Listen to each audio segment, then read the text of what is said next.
Welcome to the Slop Farm. Enjoy the video. In this video, I will explain how to study history. To truly excel, you need to grasp the big picture, not just memorize dates.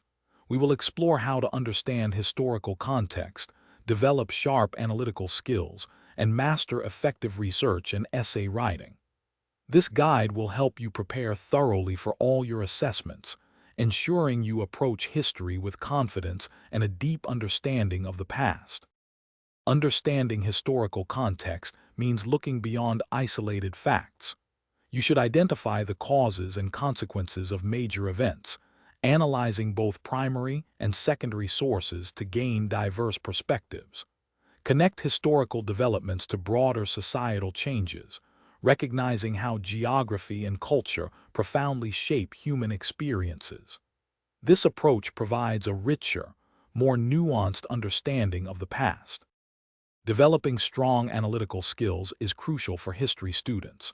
You must evaluate historical arguments and evidence critically, formulating clear and concise interpretations. Practice comparing and contrasting different historical periods to identify patterns and unique characteristics.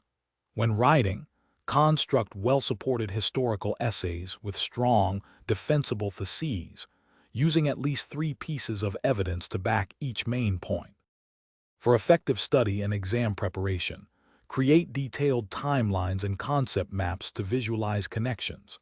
Practice answering essay questions under timed conditions, aiming for a 20-minute response for each short essay. Review at least 5 past examination papers to understand common question patterns. Finally, collaborate with peers to discuss complex historical topics, reinforcing your understanding and perspectives. Thanks for watching. Consider subscribing if we helped you today.